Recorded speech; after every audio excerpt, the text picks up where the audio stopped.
All right, ladies and gentlemen, welcome back to another exciting installment of the Majestic Simpkins School for Human Rights. This afternoon is a special deeper dive conversation that revolves around the great documentary film, The Uprising of 34. This actually addresses some questions that some of you have raised about the history of labor in the South, and I think this is going to be a great evening event.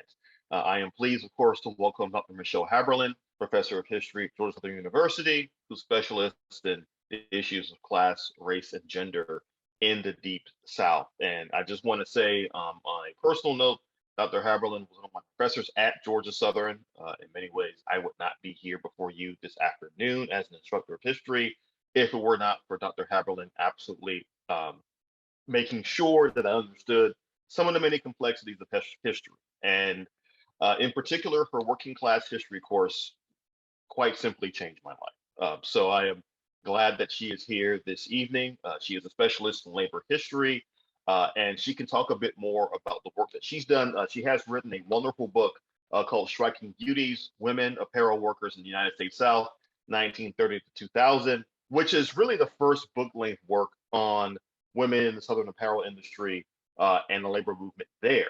So again, that's a really important book to also check out and a really important history to know. And in many ways, it has a lot of connections to the film we're going to watch this evening.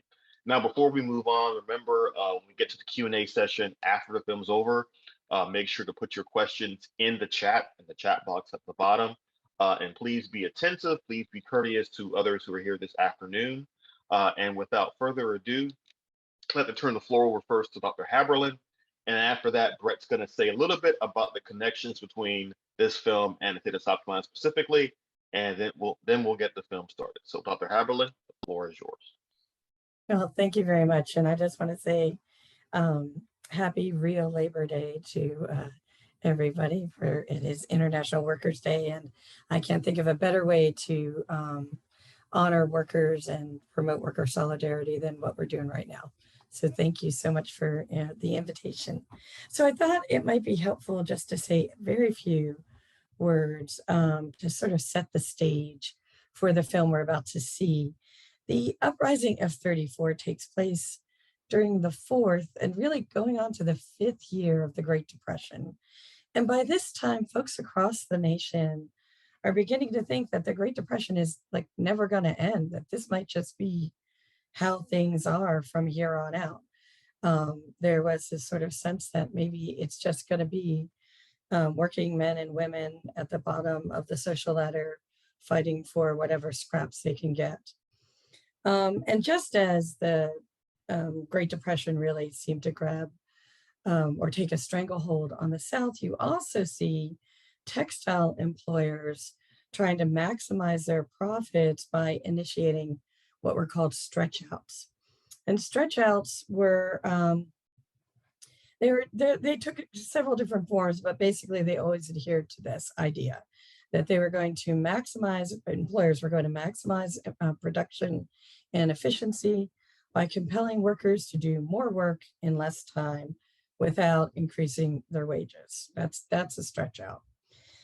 The inauguration of President Roosevelt and the passage of the National Industrial Recovery Act in 1933, that sort of gave workers hope. It changed the mood in the country.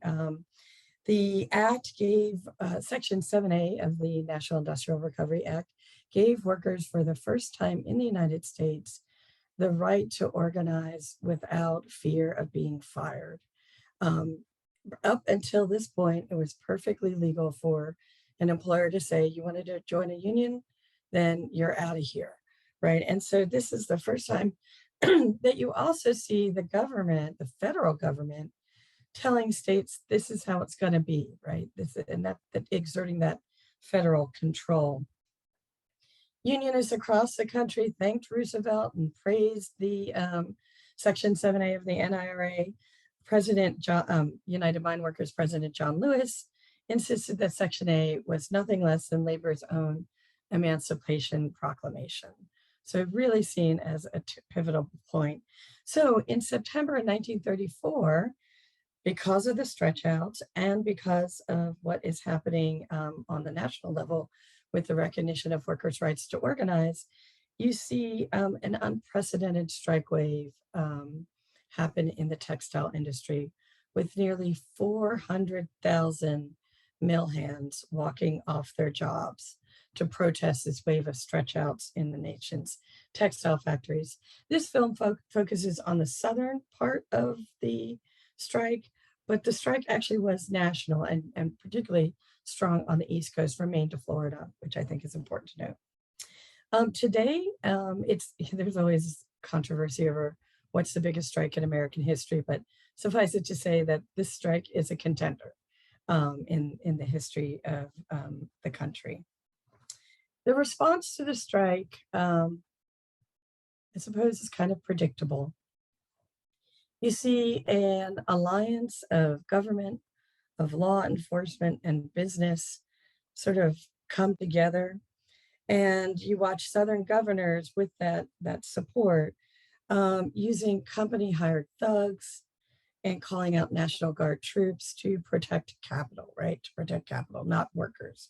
And this ended up, the use of National Guard troops and company hired thugs ends up really killing the strike, killing the workers and killing the strike itself.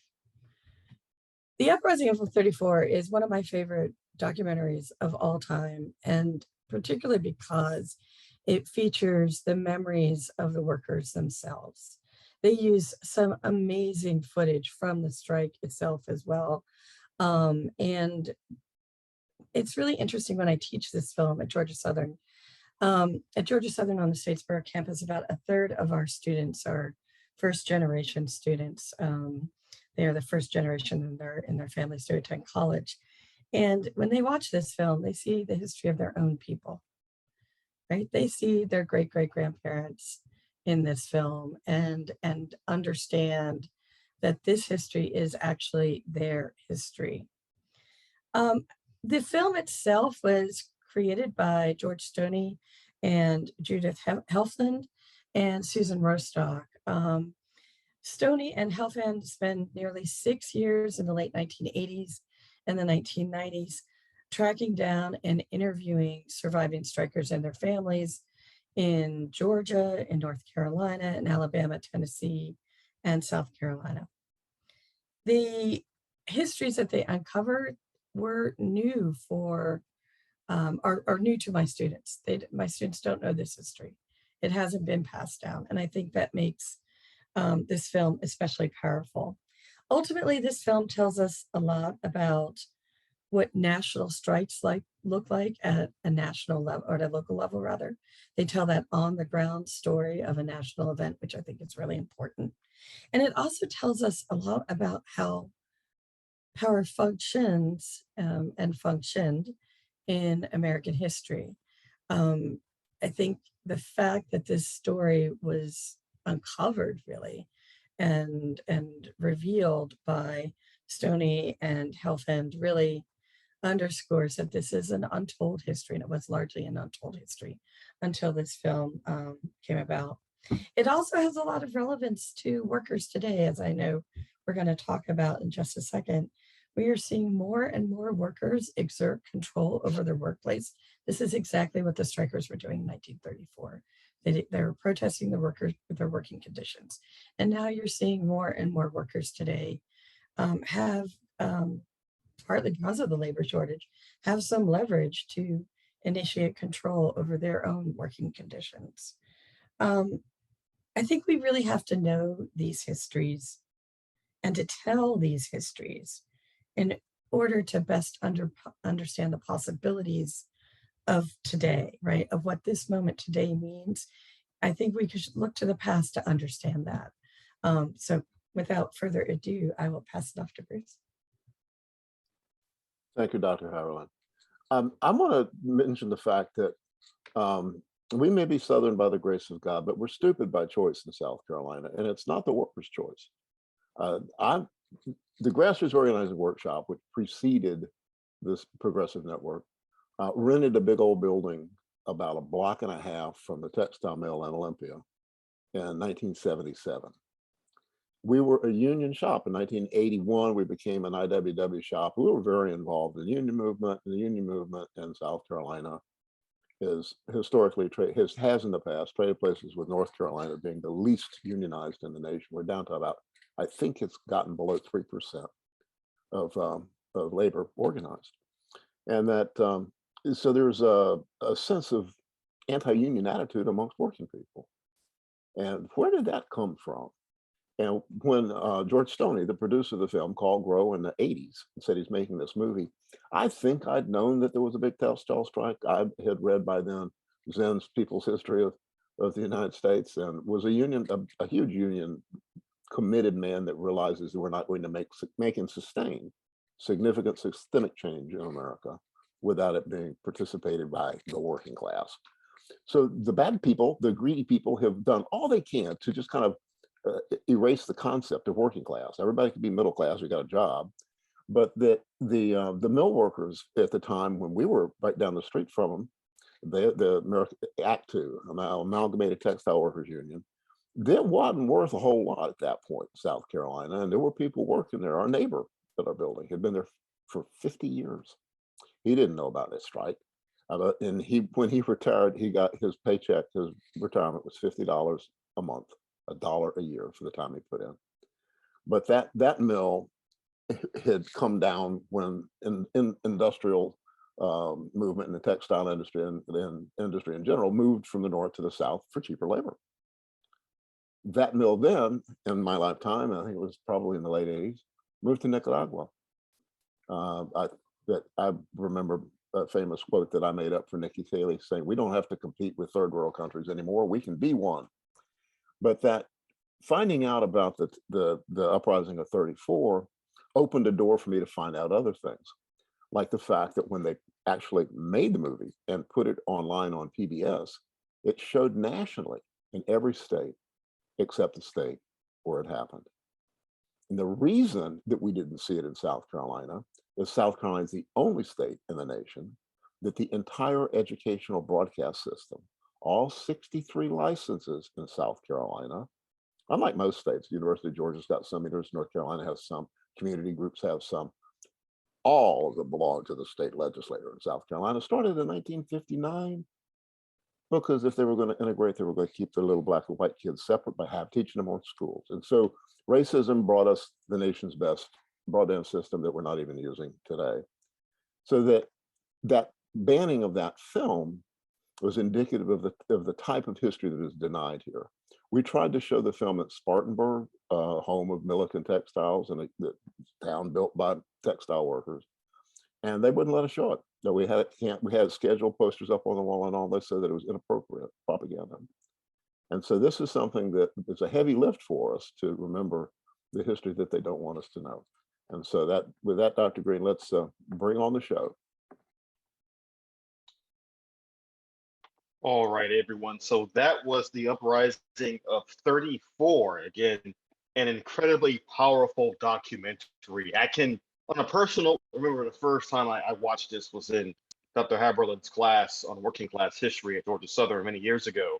And at the time, I was absolutely astounded because it was a version of Southern history that I had never heard or seen or been told about before. And I suspect that that's the same for many of the folks in this class today. You may have heard stories here and there about labor strikes in the past in the Deep South, but nothing quite on the scale that was described in the Uprising of 34. And so now we, of course, come to what is, I think, the main event of these events is the Q&A session. And right before we do that, I know that Brett wanted to introduce to the audience a few folks who are actually currently involved in the labor movement today. Thank you, Dr. Green. Somebody's going to get muted. Daniel, shut that person up. Important that you know that the Progressive Network was started conceptually as a labor community coalition because one can't succeed without the other. And so I also want to point out that the Majeska School is not a history lesson. It's a lesson about how we can change our tactics today to improve tomorrow. So let's look at what we've learned and how it affects the future. And I did want to lift up Russell Bannon and April Lott. Both of them are union organizers. April was a graduate of the Majestic School a year ago. Russell's in this one, but Russell's somebody that I've known for more than a dozen years who's capable of taking my job if he'll step down from his union organizing. But Russell's in South Carolina. He was from Spartanburg and come home to do an organizing trip here in a new tire company plant above Chester. April is somebody I was very excited about meeting a number of years ago, and she's the president of AFG Local 3627. That's the same American Federation of Government Employees that woman talked about. She joined and was with it for 35 years. And April's portfolio for AFG, she works Social Security office in Charleston, but she represents 37 Social Security offices in 8 states. And that was just the beginning, because April was elected last year to be the vice president of the state FL-CIO. And she's probably the most aggressive person, clear-speaking, clear-thinking person we've had in that position in a long time. I'm really excited to be working with both of them, who I will add have also agreed to be directors of this reorganization that we're doing at the Progressive Network. Which brings me to Cecil Cahoon. And Cecil's pushing 17 years as a regional organizer for the National Education Association, Southern regional organizer, where most of these teachers associations aren't unions because of the reality we understand in the South. You have a right to work here, but you have a right to work cheap and get fired easy. And so Cecil's job has been helping poor struggling 501c3s and C4s, analogous to the Progressive Network, doing educational work in the Southern states. And Cecil has too agreed to be a director of the Progressive Network. And so I'm not introducing you to talk now, but I want to set the stage for these people to talk about what they're experiencing and feeling and all. But I want to give Dr. Haberland, who's come all the way from Georgia to talk to us tonight, a chance to sum up what she saw. I came all the way upstairs to my home office, right? But thank you guys very much. I'd really love to open it up to questions. I think this is a really great way, or this film offers us a really great way to study and consider the role of class in America, and also the intersections of class and race and region, which I think is also important. But I'm happy to answer any questions anybody might have.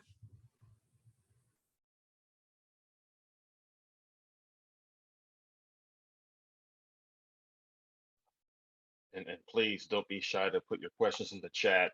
While we wait for questions, I'll go ahead and break the ice.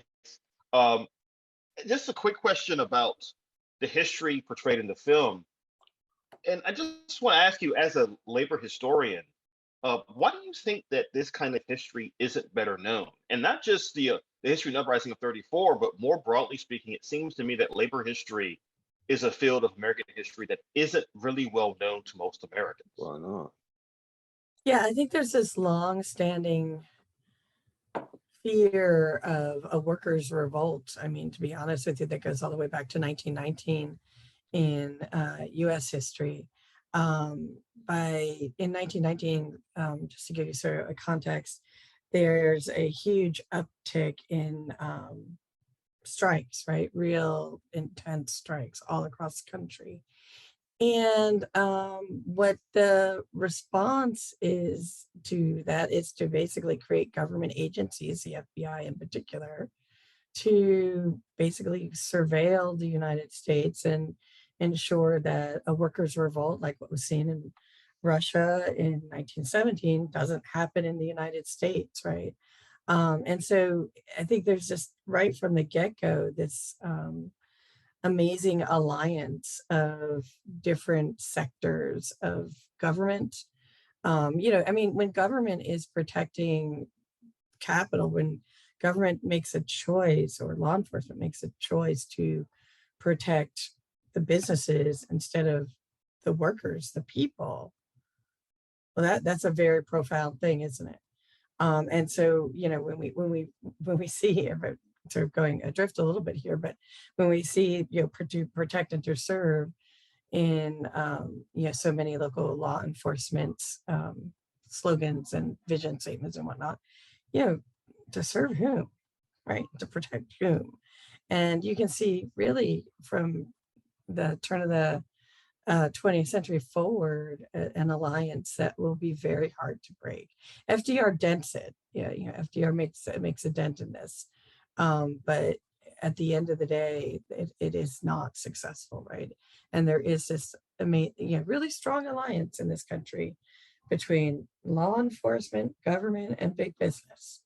And they work together. I mean, and you see that in the functioning of the current US Senate too, I think, in that way.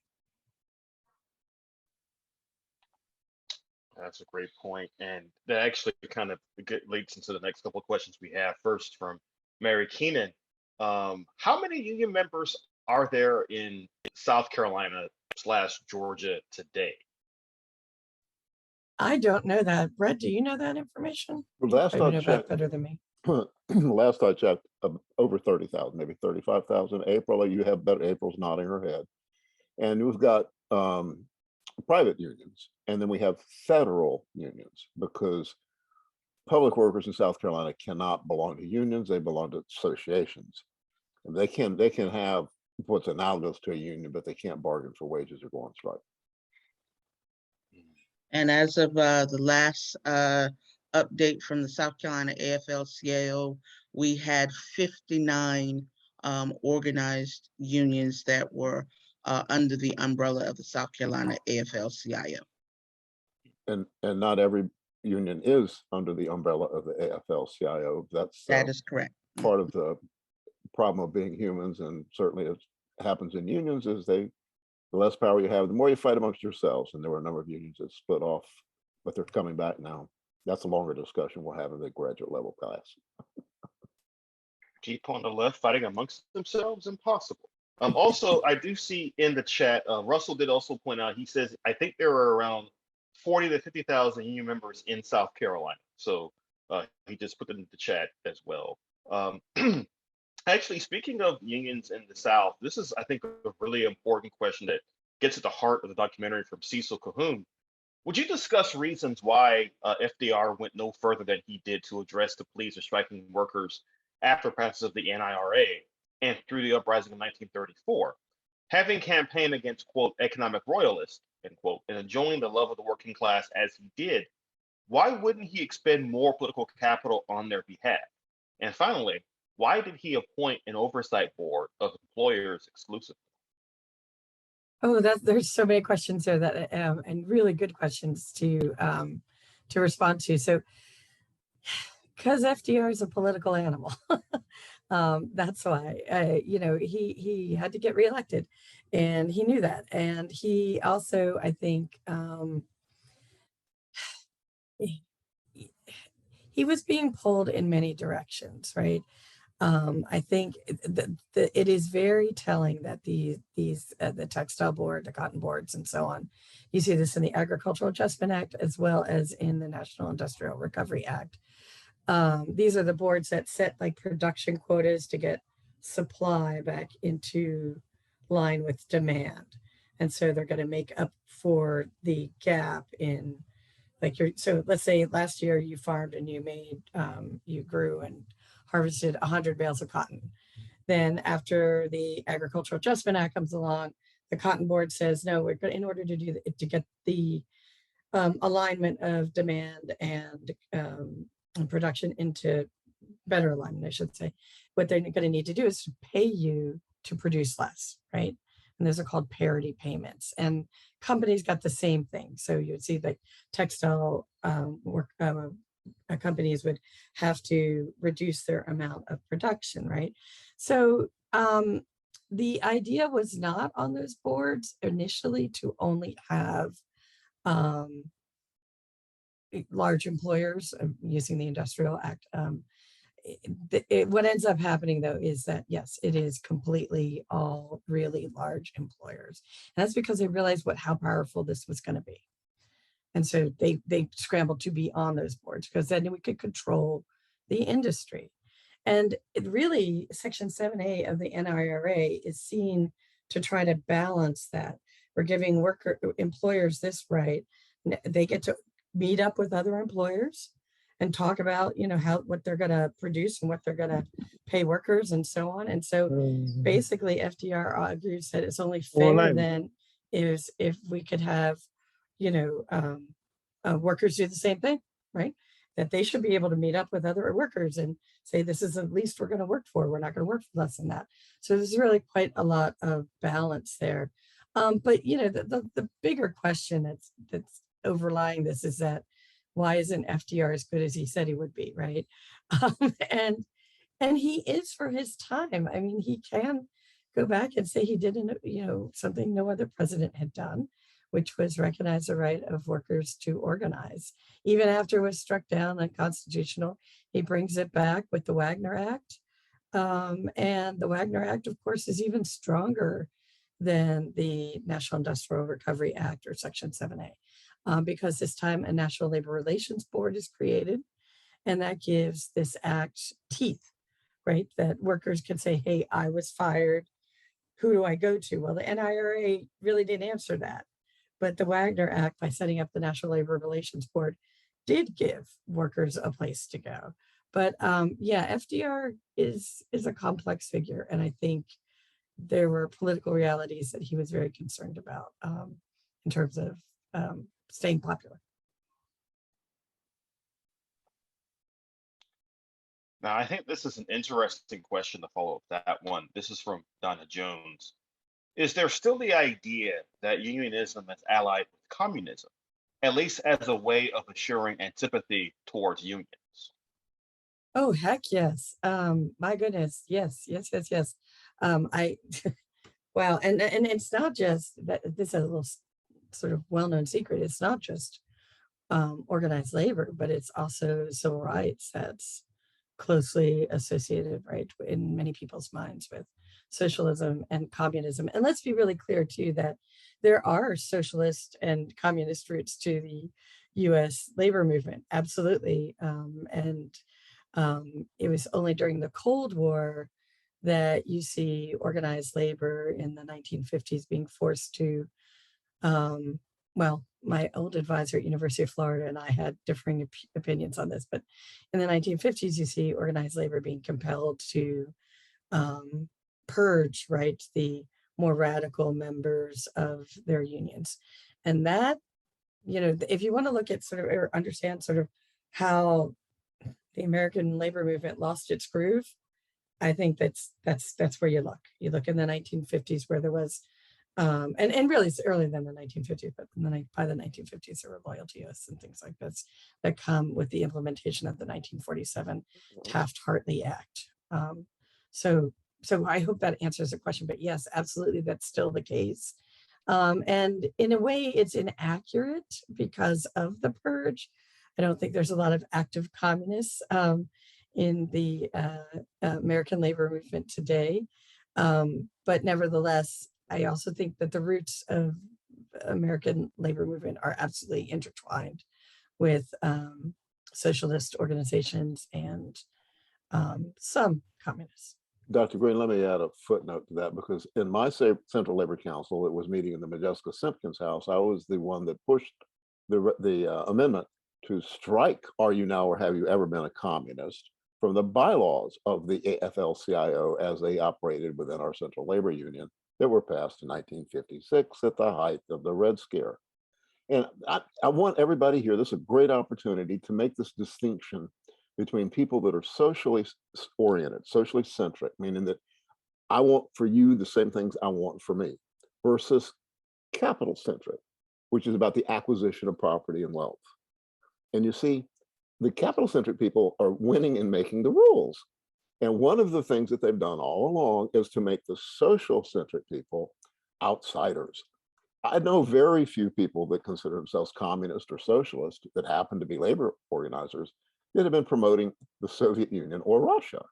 That's a trope run by the capital centric people. And so that's something that as we go through the Majeska School, when you leave and go off to fight for social centric stuff, you'll carry that in your hearts and minds. Okay, now that's a really important point. And I think looking at the questions we have coming up now, there's some interesting questions here about the role of faith in sort of suppressing these movements. So this is from Dean Slade. And I feel like I should be singing in the first part of this question, but I will spare the audience that. It reads, "Oh, my soul to the company store. Oh, my home, my utilities, my faith to the company store." Can you talk to the impact of faith leadership on suppressing freedom? Oh, yes. Yes, I can. But I also I want to complicate I'm going to answer sort of by mentioning this isn't true of all faiths, right? You saw in the documentary that I always chuckle at this point when is it Lucille Thornburg? I think it's Lucille Thornburg who says something to the effect of that the Catholics, the Catholic and Jewish churches, since she meant synagogues, I'm sure, right, were the ones that were behind us, right? So the movement, the labor movement, is heavily influenced by Jewish Americans, right? I mean, it's led by Jewish Americans, depending on which union you're looking at. There's a ton of that, right? And they bring that tradition over with them from where they came. And so there's a sense that this is the workers' rights, and they don't. It's just normal. That's what you should do. You should have this. But yes, when you don't have a minister who is accountable to their own congregation, but the minister is actually accountable to the local big man on campus, like Nick or Mr. Cannon, right? Yeah, then it's a very powerful tool. And also, you can see religion being used in the South to repeatedly to reinforce docility or a docile workforce, right? That we don't want to cause trouble in honest days work, that kind of thing. And that this idea that you need to collaborate or work with others, you should use the church for that, not this other thing called the union, right? So yeah, especially when ministers in these mill towns got their paychecks literally from not from donations from the congregation, but from the mill owners. Yeah, they had you. And I also want to stress too, like the courage of these workers who went out on strike in 1934. Like that's really hard to do. Not only are they going against their ministers, but they know that, as Dean has pointed out in the song, that they're going to lose access to the local grocery store. They're going to be evicted. They have you every which way. And I think nothing illustrates that more than, and what was his name? Claude Cannon, the 27-year-old father who was killed in Honea Path, when they offer his wife a job for life after they shot him in the back. That company, Mr. Meacham, they know that he gave the order in Honea Path to use live rounds. This is real. We are going to shoot these workers, right? He gave those orders, and he knew what he was doing. So to me, it's absolutely horrific that she had no choice but to accept that offer. She had all these children to feed and literally nothing. I mean, she would have to have money to go to somewhere else, which she didn't have. So there you go. She's stuck, right? And that's because of this pervasive system, the Mill Village system, where they own everything, which, by the way, is currently happening in China. Okay, I want everybody to understand that it happens in other places in Asia as well, but particularly in China. China adopted this. I remember my father-in-law once, he and I don't agree on much of anything, let's just say. But he was telling me that he went to China and he saw this neatest thing that it's very convenient for the workers because they all live at the factory. And then they just, see the doctors at the factory and they get their food at the factory and they just have parties at the factory, and this is their whole life. And I was like, yeah, Neil, this is not good. This is actually very, very bad, because it means that you can't go on strike without, risking everything, right? Literally the ability to have a place to sleep the next day. And to add to that, I have a follow-up question first from Cecil, then I want to circle back to a good question by April that was in the chat that I unfortunately missed a moment ago, and then we'll get to Marjorie's question. So first off, Cecil's question is a follow-up to Dean's question. Adding to Dean's question, has there been significant scholarship published on the active use of by employers of faith leaders and on compulsory church attendance to control and maintain suppression of poor workers? Have any of these faith leaders, communities, or denominations confessed and atoned for these sins? I'm so sorry, Robert, I'm going to ask you to read that again. Sure. My internet seems to have done something glitchy there. Sorry. Okay, so this is the question again. It says, adding to Dean's question, has there been significant scholarship published on the active use by employers of faith leaders and on compulsory church attendance to control and maintain suppression of poor workers? Have any of these faith leaders, communities, or denominations confessed and atoned for these sins? That's a great question. And I'm going to say that I don't know.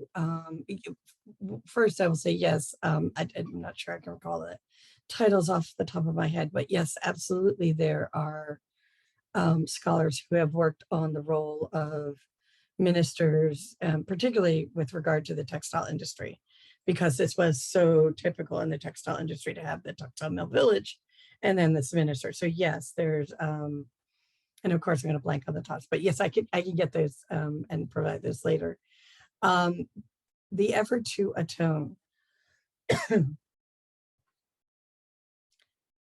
No, not really. Not that I'm aware of. Oh, Beth English is a scholar that I think of, who would be a really good, would provide a really good background on the role of religion. She works on the business side of the textile industry, but her work is very useful in that. But to atone, no. And I think in the United States, we kind of have a problem with that, right? We don't, how do I say this? We don't have truth and reconciliation commissions very often in American history. That's kind of a thing that happens over and over again. It's just incredibly remarkable to historians of Reconstruction that there is no kind of like period where you like, let's get it out here. Let's see what we did. Let's own it. That it's just not a tradition. In fact, the tradition, I would say, or the more pervasive trend is one of forgetting, right? I would say that it's actually the act of forgetting or forcing forgetting, right? By teaching only certain kinds of history, which is, of course, something we're dealing with a lot right now. Right, very much so. And I just put in the chat a link to a book that came to mind when Cecil posed his question. It's a book called To Serve God in Walmart, The Making Right. of Christian Free Enterprise. It came out over a decade ago, but I think it's a good go-to in terms of this in a modern contemporary context. Now, in speaking of which, I want to go back to April's question and then also read a comment she sent to me as well. First, here's the question from April. How would you compare Honea Path to the Ford Massacre in 1932? And then her comment, I think, is a really important one. She said, it is interesting to note the part faith leaders played in Honea Path compared to the part the faith leaders played in the Memphis sanitation workers strike in 1968, the Montgomery bus boycott, and many others. So again, the question there is about comparing Honea Path to the Ford Massacre of 32. Yeah, starting off with that question, I mean, it's kind of the same thing, right? I mean, you kind of sort of see the Ford Massacre as a dress rehearsal in a way, and it's similar also because no one's ever convicted, right? That there's no, again, atonement or accountability or justice. I mean, the argument that the employers make in 1934 to justify And I don't even know that it comes out as well in this documentary as it does in some of the more scholarly works, to justify the use of violence against their own workers, was that the workers were destroying property. You know, when those flying squadrons come in, right? They don't carefully, I don't know if everybody knows how textile works, but you can't just like walk away from the machine. You have to monitor the machine. You have to constantly maintain the machine. You may have seen ladies, women workers dusting and trying to get stuff off. I mean, there's like a whole process. If a stitch is missed, you've got to use your fingers to get that loop back on so that you don't have a big run through the bolt of cloth and things like this. So it's a very interdependent network of machines is what I'm trying, and workers. And so when the flying squadrons come in, the workers don't properly shut down the company textile mills. So the individual machines need to be shut down in a certain way, one by one by one. That does not happen, right? And because of that, there's destruction of property. And so they use destruction of property, and again, kind of going back to Ford, they use destruction of property as a justification for killing people.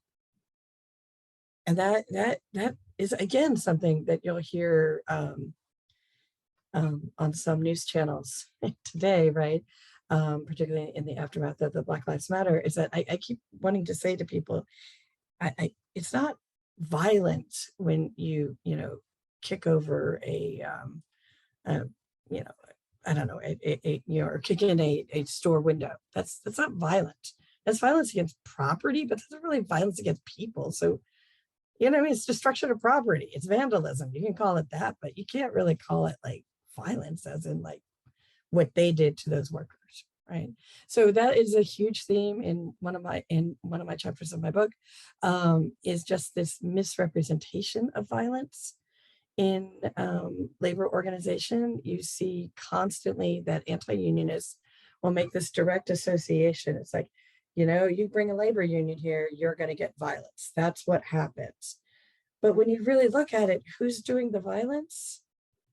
I mean, it's either the state acting at behest of the employers, or the employers themselves hiring the thugs to do it, right? So either way, I'm not suggesting that workers were never violent. I'm saying that overwhelmingly, the violence is on the other side. And that what they call violence for that workers' violence is typically destruction of property, which is not the same thing and has an entirely different moral dimension, I would argue as well. Right. It's a very important point to kind of think about how we frame some of these matters historically speaking. Again, thinking about the language we use in terms of who's committing violence against whom and the like, I think is important, not just historically speaking, but as Dr. Haberland points out, thinking about protests in the here and now as well. Now, here's another question from Dean Slade, and this is, I think, a really important one. And actually, it's funny because there are a couple here about race and the strike in 34. Talk a bit about how did the NAACP relate to the labor movement? And Dean points out that when you think about the New Deal, there weren't really many official benefits for African Americans, at least looking at it in historical context. But how did the NAACP relate to the labor movement at that time? Well, so you see, there are alliances. Sometimes it's not really at the national level, but it's with local NAACPs working with organized labor. And you do see that in Memphis, right? The scholars who I think of who really explore this connection between organized labor and the civil rights movement is Mike Honey. Mike Honey points this out. I mean, Mike Honey's work is fabulous, and it's really readable as well. So I encourage everyone to read Mike Honey's work on this. But yeah, it's interesting too, because when organized labor comes down to the South, following the unions, right? I mean, following the companies, and when they do, it's kind of like a careful dance. Some unions accommodated the segregation of the South and just were like, okay, that's how it is. So if we're going to have a union for Black workers, it's going to be a separate union, right? But other unions don't do that. And by the time you get to the 1960s, there are real alliances, and even the Democratic Party is encouraging alliances between organized labor and civil rights. So yeah, the NAACP, I mean, you're going to see also the NAACP is founded, of course, with African-American leaders and Jewish leaders, Jewish American leaders, right? And so again, you're going to see the role of Jewish Americans being very important here as a sort of connection between organized labor and civil rights, that they'll be really important. And that, of course, you know, the reason for founding the NAACP was because of the shared experience of discrimination, right, between Jewish Americans and African Americans, and Jewish leaders understood that and wanted to work together. Let me lift up some stuff that I know about South Carolina and that question about the NAACP, or just Black liberation movement in general. That Majeska worked with A.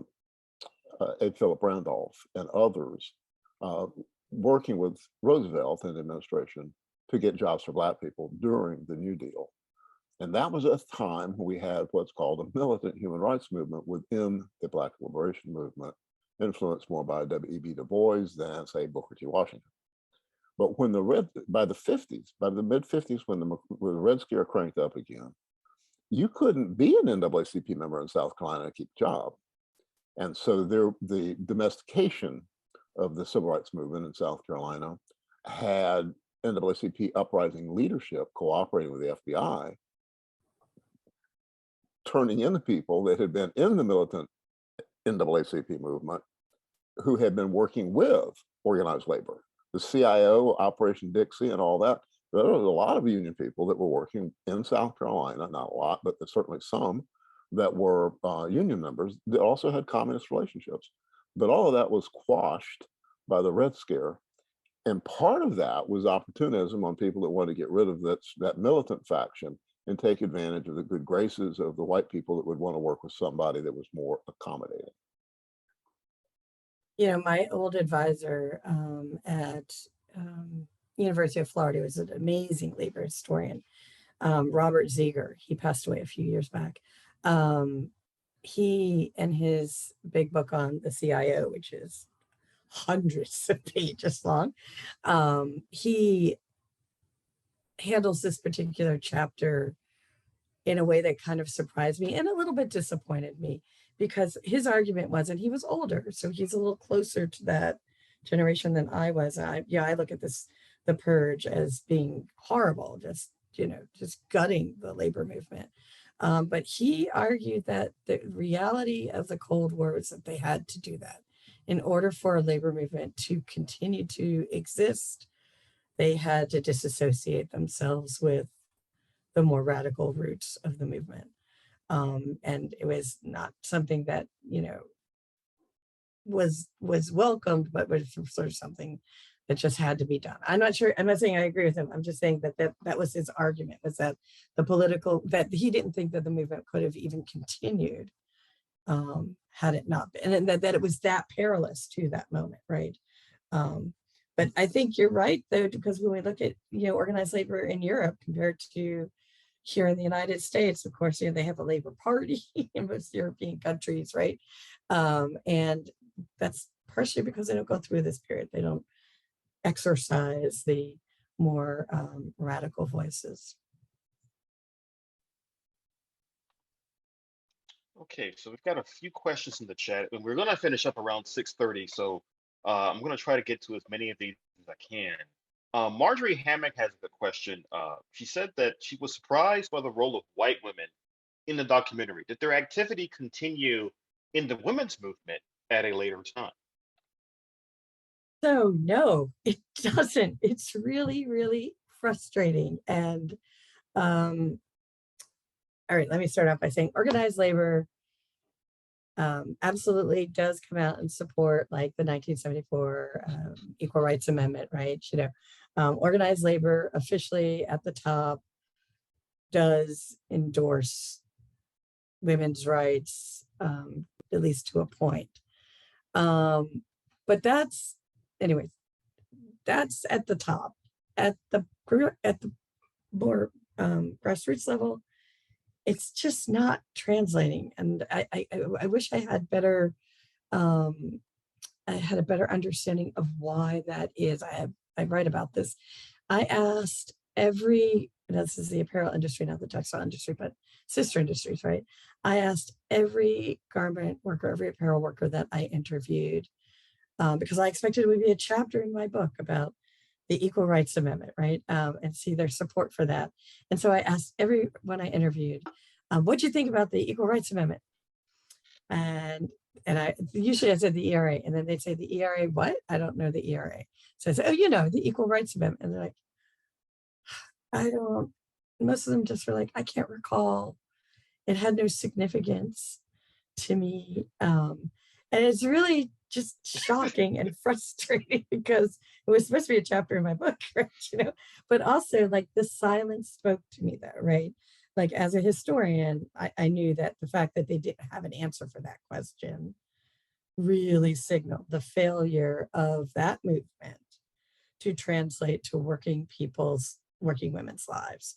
And I partly think I'm going to work on this in a different book, but following on the work of Marjorie Spruill, who I know Dr. Green is a big fan of, and as you know, I think that we're going to learn a lot more now about how leadership was unable, union leadership was unable to translate their official partnership and allyship with women's rights organizations to the workers themselves, because there really is a gap.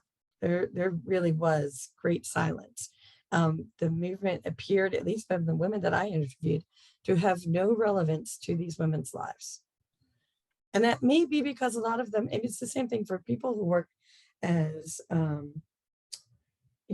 women who worked as bartenders, women who worked as office workers, women who worked in communications like early telephones.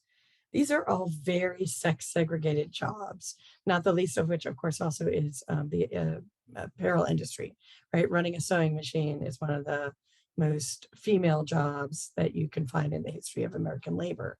And so it may very well be that all the equal rights and equal pay dimensions, that women will get the same pay as men, didn't translate to those women who were working in jobs where there were only women, right? So their labor was already devalued just by occupational segregation by gender.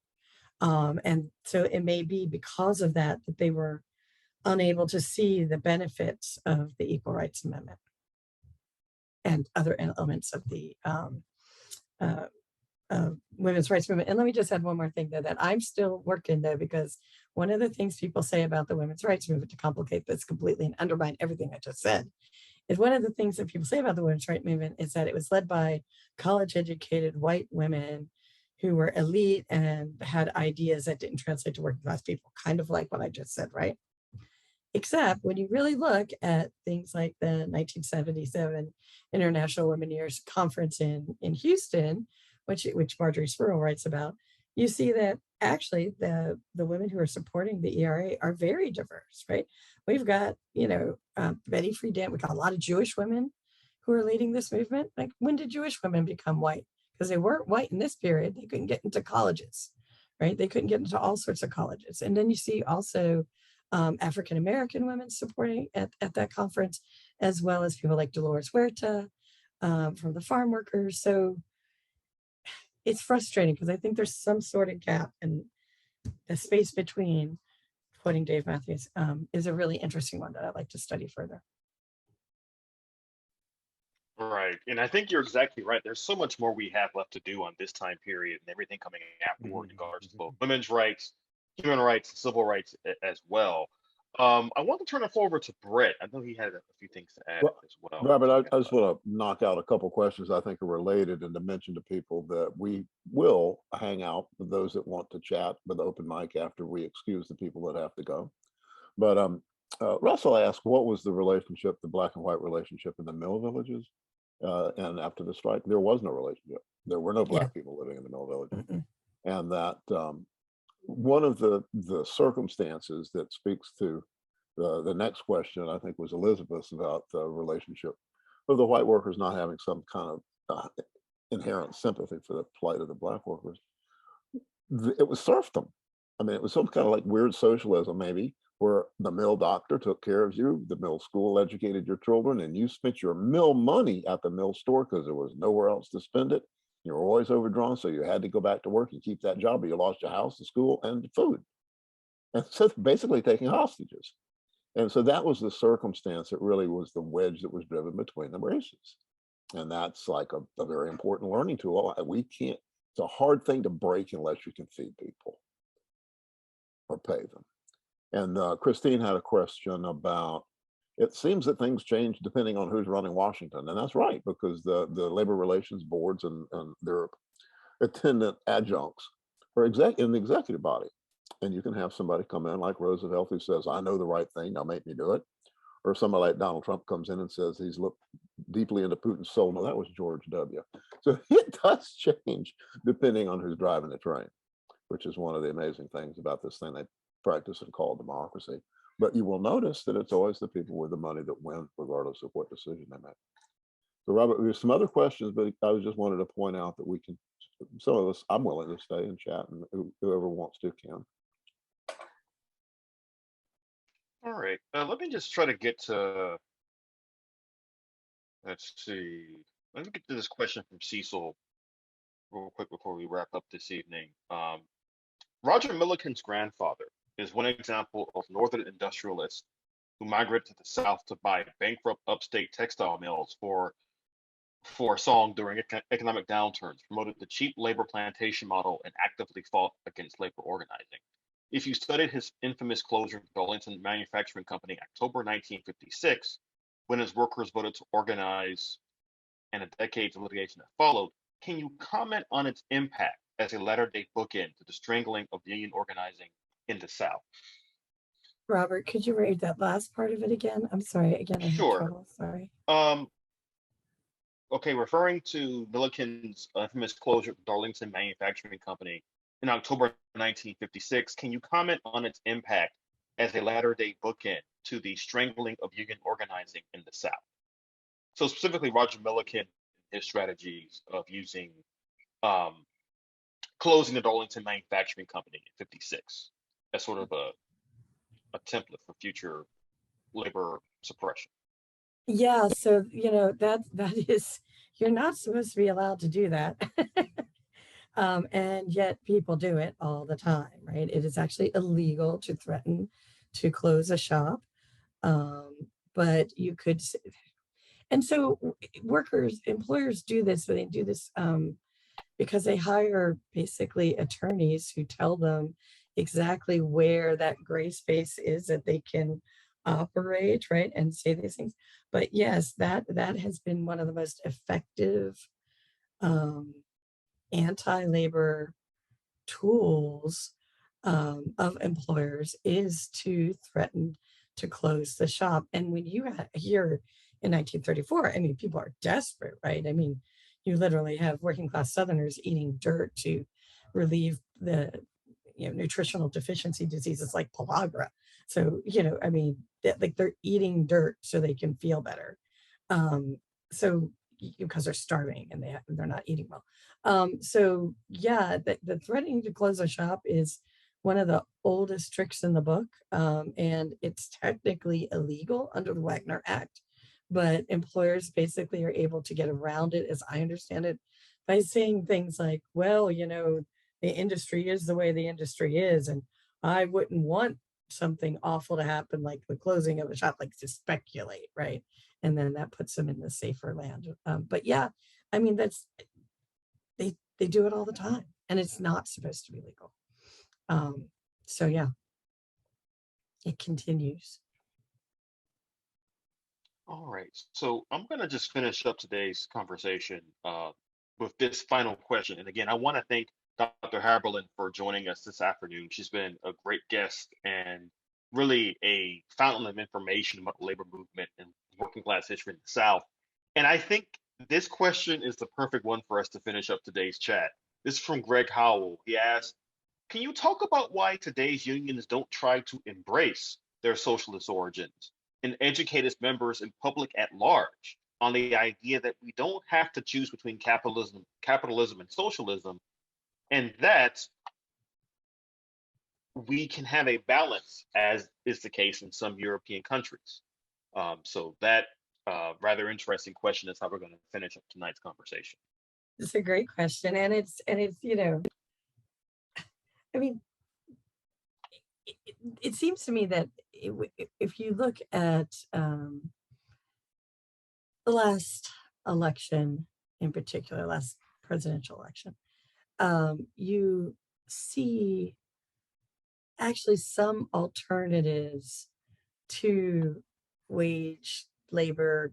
Forgive me, I know I'm among friends, I can say the capitalist pig system, right? You see some alternatives being floated, and it's been a long time since you heard those kinds of things being suggested at the, like a universal wage and things like this, right? And abolishing student debt is something people are talking about right now. Like and also just think about during the pandemic, the many payments that came from the government, right? I think these things, yeah, that's unprecedented. Not in my lifetime did I ever get a check from the government to take care of me. You know, that hadn't happened to me in my 50 years on the planet. Well, that's not true. There were some times where my family needed some aid, but that was when I was much younger.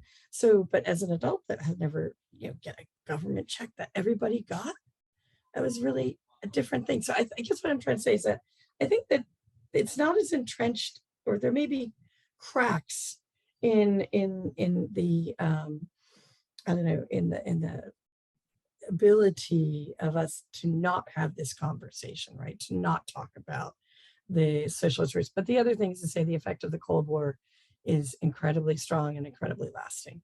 And it is absolutely true that the Soviet Union used, and so did leaders in Vietnam and Korea as well. They pointed to the United States and said, you go around the world telling everybody else how they should be, and you know how awful, how terrific your blend of capitalism and democracy is. But we look at what's going on in your house, in your home, and it doesn't look so good, you know.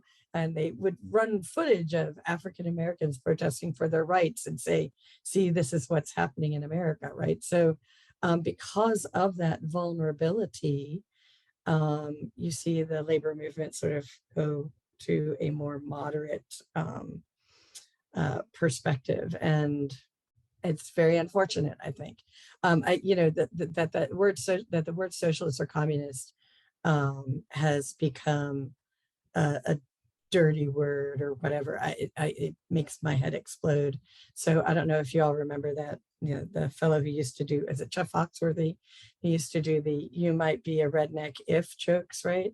So depending on the class, I often say you might be a socialist if, you know, and you know, if you're a worker and you think you deserve a greater share of the pie and that you do all the work and that your boss gets all the profits and all the benefits of it, then you might be a socialist too, right? You know, so you know, what we need is somebody like Beyonce to like she did with feminism, right, to endorse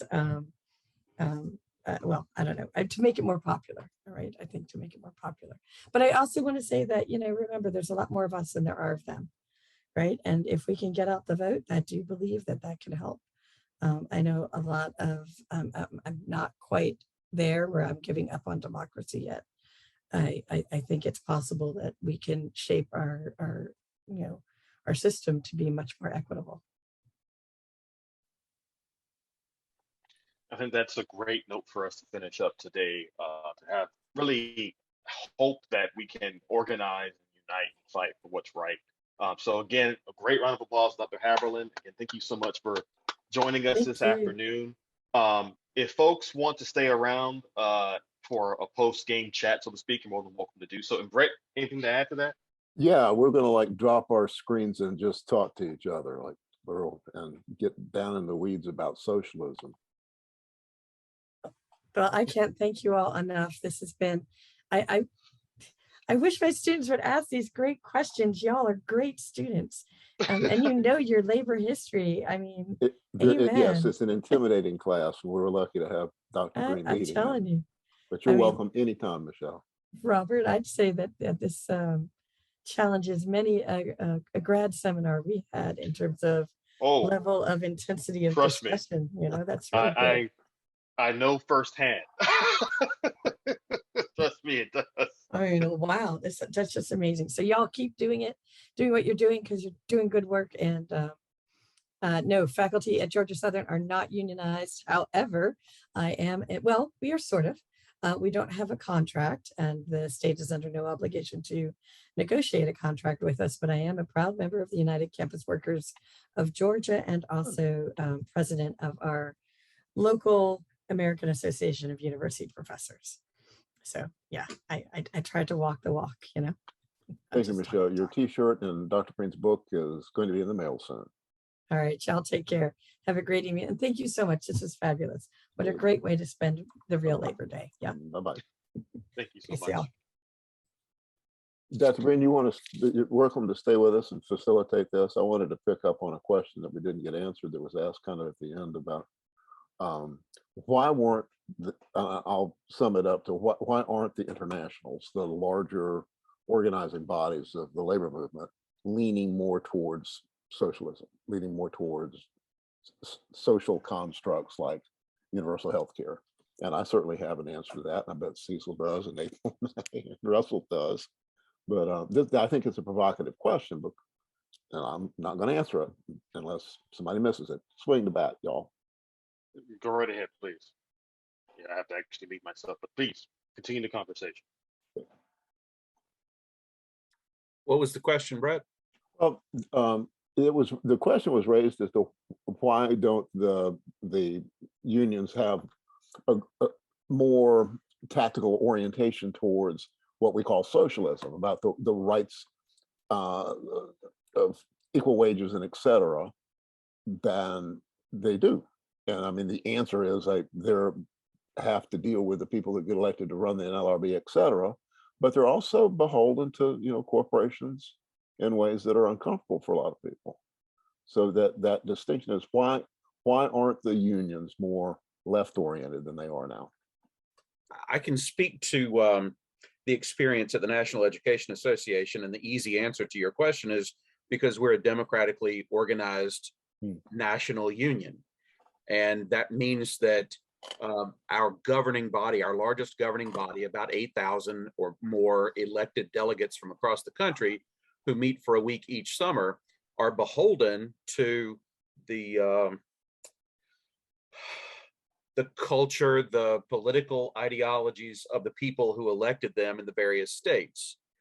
If NEA was dominated, for example, by the delegates from California and Illinois and New York, I think that you would see NEA coming out much more vocally and forcefully on behalf of what we would call, quote unquote, left-wing ideologies and policies than we do. However, despite the fact that California and Illinois and New York and similar states have the largest number of members in NEA, there are minority guarantees in our governing documents that ensure that even small states like South Carolina and Mississippi and the like have a comparable voice. I shouldn't say comparable, but don't get drowned out in the conversation and the voting on policies. And for that reason, delegates who are elected from southern states very often chafe at the new business items introduced by our more left-leaning associates from California and New York and Illinois. And the result is that we get sometimes a muddled result that, you know, as you know, comes from compromise. Once in a while, some definitively left-leaning new business items get adopted at the annual Representative Assembly. And when they do, you hear about them on Fox News the next day. And for that reason, it's not often that they do, because the folks who are the more moderate leaders of NEA at the national level do as much as possible to tamp down the sort of the nuttier instincts and impulses of our elected delegates. Think of our elected delegates, as a matter of fact, like you think of the delegates who are elected to go to the DNC every 4 years. And when the camera pans the crowd and you see folks wearing the very strange colored eyeglasses and the hats that look like it's, 4th of July, and the buttons all over, and they're cuckoo for Cocoa Puffs. We have the same kinds of people at our RAs, and those who are sort of in the middle of the road and right of the middle of the road do all that they can to ameliorate their impulses. So that's my answer from NEA World. April, what do you think from AFG? It's the same. We are a union for the members, by the members. So it is a collection of different views trying to come together. And sometimes it just doesn't always work in the way that it should, to the benefit of the people, of the workers and of the people. So I agree with Cecil. We're a democratic process, and it's sometimes those people in office that the members put in office that just don't have the views that would really push this labor movement further and would widen our strength. So I totally agree with Cecil. It's the same for AFGE. It's all in who's in position, the delegates, the members, what their views are, and who has the stronger vote.